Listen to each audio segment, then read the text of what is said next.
Don José. Buenos días, Fernando. Buenos días.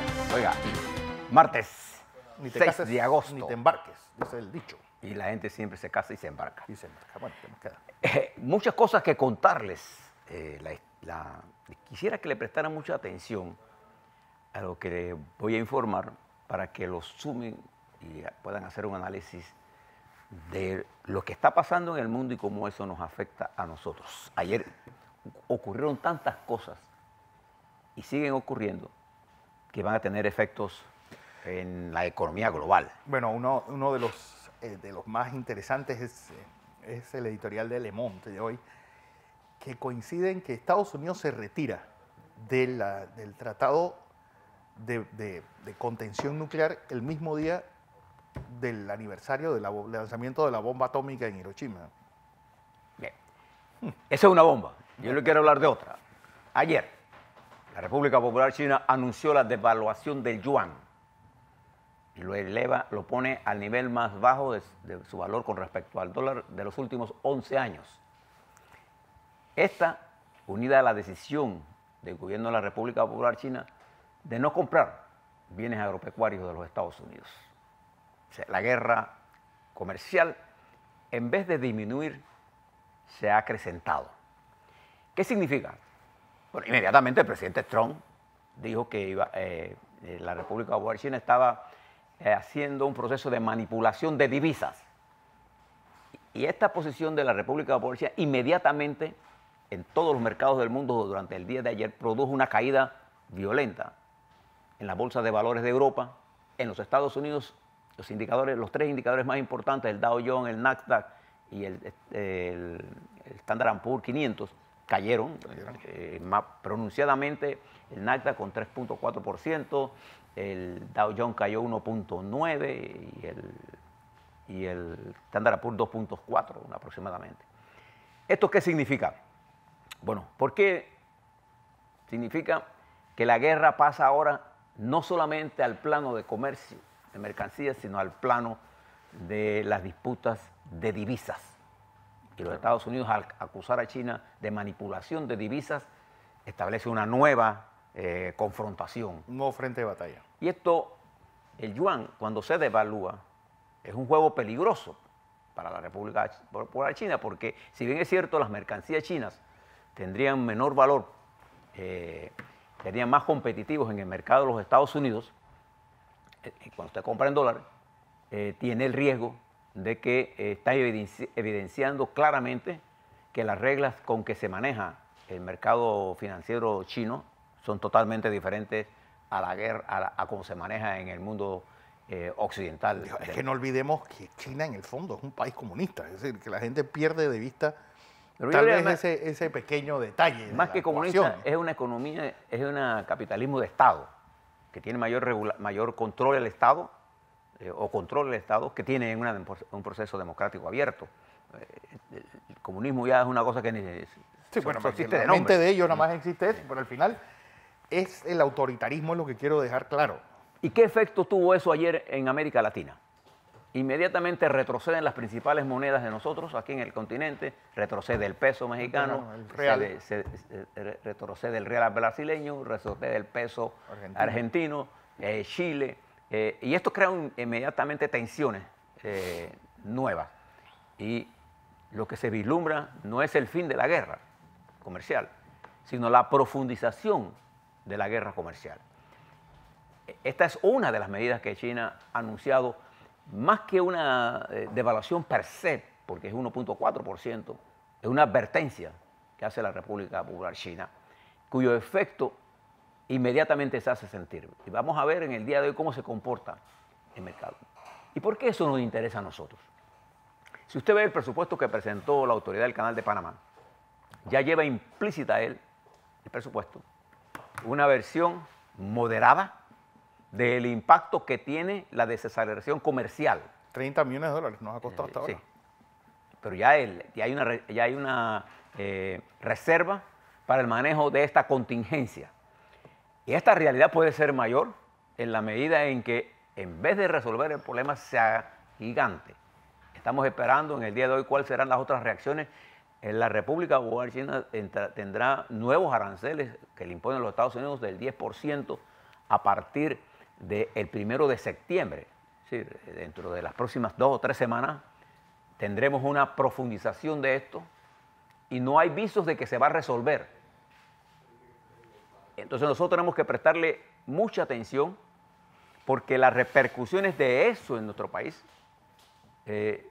por la magnitud y el peso de China, son importantes. Más que nada por el proceso de desaceleración, porque como nosotros tenemos una economía dolarizada, para nosotros la compra de bienes chinos será más barato. La exportación de nosotros será más cara.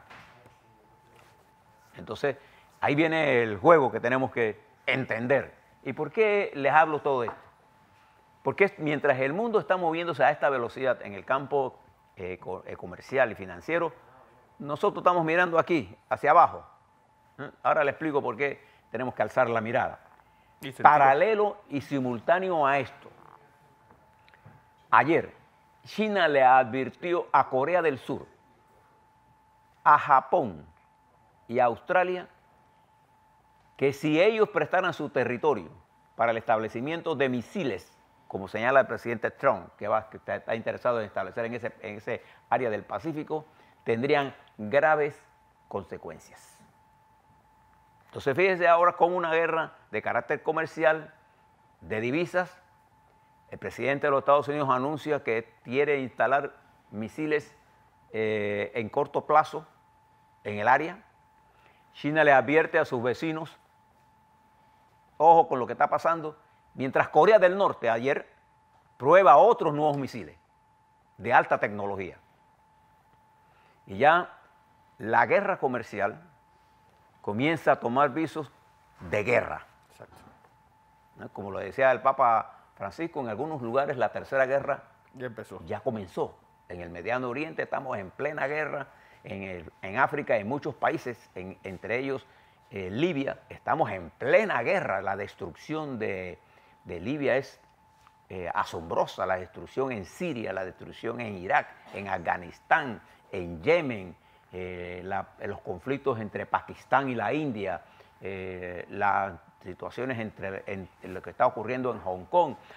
Ayer China le advirtió a Hong Kong, fíjese esta advertencia, y estos son proverbios chinos que es parte de su filosofía: el que juega con fuego muere a fuego, indicando de que las protestas en Hong Kong es muy poco probable que China, para decir imposible, que China ceda el control del territorio de Hong Kong.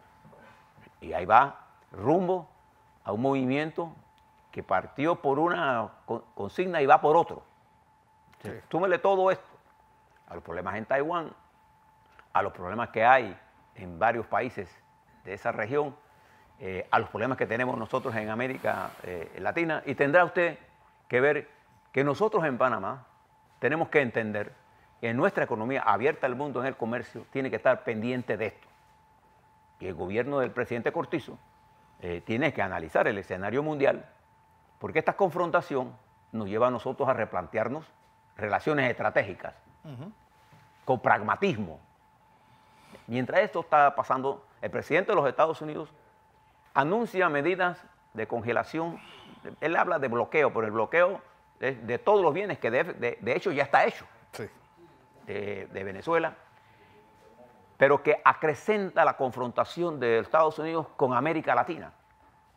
En el momento en que ocurrieron los tiroteos, y particularmente el de Texas, en donde México acaba de señalar con la presencia del señor ministro de Relaciones Exteriores en El Paso, diciendo que lo que pasó en El Paso fue un acto de terrorismo contra los mexicanos y contra el Estado de México. Declaraciones duras. Y ayer el presidente de los Estados Unidos, en comparecencia para explicar lo que pasó en Texas, hace uso del argumento que él tradicionalmente utilizó. ¿Se acuerdan del caso de Parkland en Miami, cuando murieron 17 personas en un incidente de este tipo de asesinatos masivos? Dijo que el problema son los videojuegos. Tiene que ver con las enfermedades mentales, los videojuegos y un poco de odio. En realidad, el presidente no deja de tener alguna razón, Estados Unidos, Si usted mira de los 250 actos de tiroteos masivos en los Estados Unidos, el 60% de los implicados en esto han tenido problemas mentales. Pero eso no es una causa fundamental, dicen los psiquiatras norteamericanos y los psiquiatras de Inglaterra. La mayoría de la gente que tiene depresión y problemas mentales no está en la violencia. Es otro tipo de cosas. Solo el 4 o 6% de eso. Pero lo que dicen ellos es que las causas de esto hay que buscarlas más profundamente. Y en los Estados Unidos hay una confrontación racial tan poderosa. Observe que este fin de semana el senador jefe de la mayoría republicana, Mitch McConnell, saca un anuncio político electoral, porque acuérdense que Estados Unidos entra en elecciones el próximo año, en la que ponen en el anuncio, como si fuera un cementerio, 5, ¿cómo se llama eso? Lápidas de muertos, y entre ellas pone una a su contrincante. Aquí hace descansa en paz y descansa en paz los demócratas. Eso ocurre en el momento del tiroteo. Y el señor senador tuvo que retirar, recibió una fuerte reacción negativa a este anuncio. Porque esto es incitar precisamente al odio. No recurrir a la guerra de confrontación de ideas, sino que esto está llevando. ¿Y por qué yo le traigo esto? Porque cuando nosotros en Panamá reducimos la lucha política al odio, a la venganza, a la descalificación, lo que estamos propiciando son las condiciones objetivas para dividir la nación más de lo que ya está. Y en tiempos de conflictos, en tiempos de esta naturaleza que estamos viviendo, nosotros tenemos que actuar con mayor responsabilidad. Nos enfrentamos a cualquier época. Jamás en la historia moderna habíamos enfrentado simultáneamente tantas crisis. Y eso que no le he hablado de la crisis en España, no le he hablado de la crisis en Inglaterra, donde su amigo Boris Johnson todavía no encuentra el camino y sigue amenazando a Europa y Europa restringiéndose. No le he hablado de la crisis en Grecia, no le he hablado de las posiciones de Turquía, no le he hablado de las posiciones de Rusia, ni la eliminación del tratado que abre ahora una lucha por la proliferación de las armas nucleares nuevamente, cosa que habíamos resuelto con Gorbachev y Reagan. Hace 30 años. Y ahora hemos echado para atrás en un momento en que el cambio climático consume nuestro planeta. Y fíjense en nuestra región, en Puerto Rico, no se pudo aprobar lo del gobernador. ¿Sabe por qué?